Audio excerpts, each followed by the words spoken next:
دنیا کی تاریخ میں طیاروں کی ہائی جیکنگ کے کئی واقعات پیش آئے ہیں اور ہائی جیکرز اپنے مطالبات منوانے کے بعد مسافروں اور طیاروں کو آزاد کرتے رہے ہیں، جبکہ کئی ایسے واقعات میں ہائی جیکرز اور مسافروں سمیت ریسکیو آپریشنز میں حصہ لینے والے فورسز کو بھی جان سے ہاتھ دھونا پڑا ہے۔ آج بات کریں گے ایک ایسے ہی واقعے کی جو اسرائیلی جہاز کی ہائی جیکنگ، ہائی جیکرز کے مطالبات اور ریسکیو آپریشن پر مشتمل ہے۔ 27 جون 1974 کو اسرائیل کے شہر تل ابیب سے پیرس کے لیے روانہ ہونے والے ایک مسافر طیارے کو 4 ہائی جیکروں نے اغوا کر لیا اور اسے یوگنڈا لے گئے۔ ایئر فرانس کی پرواز 139 میں کل 250 افراد سوار تھے، جن میں سے 100 سے زیادہ افراد اسرائیلی یا یہودی تھے۔ اس پرواز نے ایتھنز سے ہوتے ہوئے پیرس پہنچنا تھا۔ جب طیارہ ایتھنز پہنچا تو وہاں سے اس پر مزید مسافر سوار ہوئے، جن میں 4 ہائی جیکروں سمیت 58 افراد شامل تھے۔ پرواز کے فضا میں بلند ہونے کے فوراً بعد ہی ہائی جیکرز نے اسے لیبیا کے شہر بنغازی کی جانب موڑ دیا اور چند گھنٹے وہاں رکنے اور ایندھن ڈلوانے کے بعد اس طیارے کی منزل یوگنڈا کا شہر انتبے تھی، جہاں اس وقت فوجی حکمران ایدی امین کی حکومت تھی۔ یہ طیارہ 28 جون 1976 کو یوگنڈا پہنچا تھا۔ یہ طیارہ فلسطین کی آزادی کے لیے سرگرم popular front for liberation of فلسطین ایکسٹرنل آپریشنز کے ودیع حداد کے حکم کے تحت ہائی جیک کیا گیا تھا۔ پی ایف ایل پی کا یہ دھڑا اس سے قبل جارج حباش کے پی ایف ایل پی کے دھڑے سے الگ ہو گیا تھا۔ اس کارروائی میں جرمنی کی ایک بائیں بازو کی گوریلا تنظیم کے 2 ارکان بھی شامل تھے۔ اس ایئرپورٹ پر ان ہائی جیکروں کے ساتھ ان کے پی ایف ایل پی کے مزید 3 ساتھی بھی شامل ہو گئے۔ ہائی جیکروں نے اسرائیل میں قید 40 اور 4 دیگر ممالک کی جیلوں میں بند 13 عسکریت پسندوں کو رہا کرنے کا مطالبہ کیا تھا۔ یوگنڈا کے صدر ایدی امین نے بھی ان کا ساتھ دیا اور انہیں ہتھیار اور اپنی فوج کے جوان بھی فراہم کر دیے۔ طیارے سے تمام یرغمالیوں کو انتبے کے ہوائی اڈے کے اولڈ ٹرمینل کی عمارت میں منتقل کرنے کے بعد اغواکاروں نے اسرائیلیوں اور غیر اسرائیلی یہودیوں کو بڑے گروپ سے الگ کر کے انہیں ایک علیحدہ کمرے میں بند کر دیا۔ جیسے ہی اسرائیلی حکومت نے ہائی جیکنگ کا سنا، ملٹری کے منصوبہ سازوں نے اپنے آپریشنز پر غور کرنا شروع کر دیا۔ انتبے میں لینڈ کرنے کے ایک دن بعد 29 جون کو ہائی جیکروں نے اپنا مطالبہ پیش کیا، جو یہ تھا کہ اسرائیل، فرانس، جرمنی، سوئٹزرلینڈ اور کینیا ان کے 53 ساتھیوں کو رہا کریں۔ ہائی جیکرز نے اعلان کیا کہ اگر ایسا نہ کیا گیا تو وہ 1 جولائی کو مقامی وقت کے مطابق دوپہر 2 بجے سے مسافروں کو ہلاک کرنا شروع کر دیں گے۔ اسرائیل کے سابق وزیر اعظم ایہود باراک اس وقت اسرائیلی ڈیفنس فورس کی آپریشنز برانچ میں کرنل تھے اور انہی کی برانچ کو ریسکیو کا منصوبہ بنانے کا حکم دیا گیا تھا۔ انہوں نے بتایا تھا کہ اسرائیل کی سیاسی لیڈرشپ میں کسی قسم کا فیصلہ کرنے سے متعلق کافی تناؤ تھا۔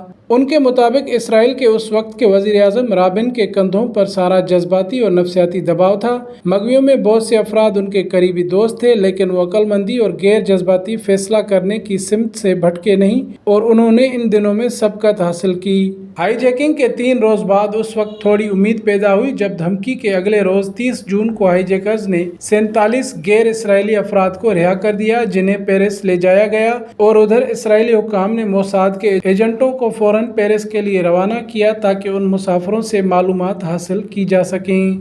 ایہود باراک کے مطابق اس سے انہیں ایسی 2 اہم باتیں معلوم ہوئیں جس سے ان کی منصوبہ بندی میں بہت مدد ملی۔ ایک تو یہ تھی کہ یوگنڈا کے فوجی شدت پسندوں سے پوری طرح تعاون کر رہے ہیں، اور دوسرا ہمیں اولڈ ٹرمینل کی عمارت کے بارے میں اس حد تک معلوم ہو گیا کہ ہم کارروائی کر سکیں۔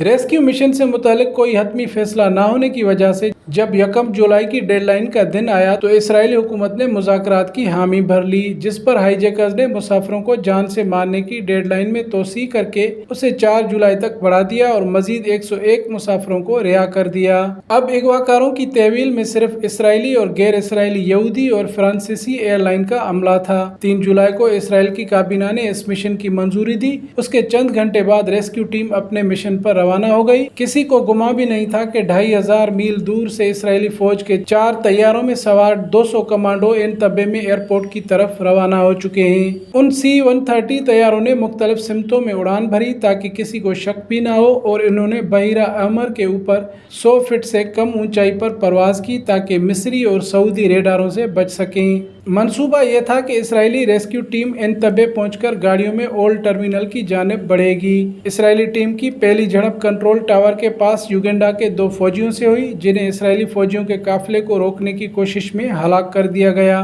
اب سرپرائز دیا جا چکا تھا اور اسرائیلی فوجی پیدل ہی اولڈ ٹرمینل کی طرف بڑھے۔ اسرائیلیوں کے مطابق محض چند منٹوں کی کارروائی میں انہوں نے 7 شدت پسند اور یوگینڈا کے 20 فوجی اہلکاروں کو مار کر اپنے لوگوں کو رہا کرا لیا تھا۔ یرغمالیوں میں سے 3 اس کارروائی کے دوران ہلاک ہوئے، جبکہ کہا جاتا ہے کہ اس سے پہلے رہا ہونے والی ہسپتال بھیج دی گئی ایک مغوی خاتون کو بعد میں عیدی امین کے احکامات پر ہلاک کر دیا گیا تھا۔ اس ریسکیو آپریشن کا منصوبہ اس اسپیشل یونٹ کے commander colonel Jonathan Netanyahu نے بنایا تھا اور اس مشن کے دوران ہلاک ہونے والے وہ واحد اسرائیلی فوجی بھی تھے۔ وہ سابق وزیر اعظم بنیامین نیتن یاہو کے بھائی تھے۔ سابق اسرائیلی وزیر اعظم بنیامین نیتن یاہو کے بھائی کی اس کارروائی کی وجہ سے یوگینڈا میں کیے گئے اس ریسکیو آپریشن کو آپریشن جوناتھن بھی کہا جاتا ہے۔ تاہم بعض رپورٹوں میں اسے آپریشن انتبے بھی کہا گیا ہے۔ آپریشن انتبے میں تمام 7 ہائی جیکروں کو ہلاک کر دیا گیا تھا اور اسرائیل کا ایک فوجی ہلاک ہوا تھا۔ اس کارروائی کے ذریعے اسرائیل نے دعویٰ کیا کہ اس نے 100 سے زیادہ افراد کو بچایا اور ہائی جیکروں کا کوئی مطالبہ تسلیم نہیں کیا۔ یوگینڈا کے اس وقت کے فوجی حکمران نے ہائی جیکروں کا ساتھ دیا تھا۔ آنے والے وقتوں میں یہ آپریشن مغویوں سے نمٹنے کے لیے ایک نمونہ بن گیا کہ شدت پسندوں کے ساتھ کوئی سمجھوتا نہیں کیا جا سکتا۔ اس اسرائیلی کارروائی میں حصہ لینے والے افراد آگے چل کر اسرائیلی ملٹری اور سیاست میں اعلیٰ عہدوں پر فائز بھی ہوئے۔ اس ریسکیو آپریشن کے 40 سال بعد یعنی سن 2016 میں اس وقت کے اسرائیلی وزیر اعظم بنیامین نیتن یاہو نے یوگینڈا کے انتبے ایئرپورٹ پر اسرائیل کے ایلیٹ کمانڈو یونٹ سیرت متکال کے کمانڈر اور اپنے بھائی کرنل جوناتھن نیتن یاہو کی ہلاکت کی جگہ کا ایک اسرائیلی وفد کے ساتھ دورہ کیا تھا اور اسرائیلی افریقی 2 طرفہ تعلقات کی بنیاد رکھتی تھی۔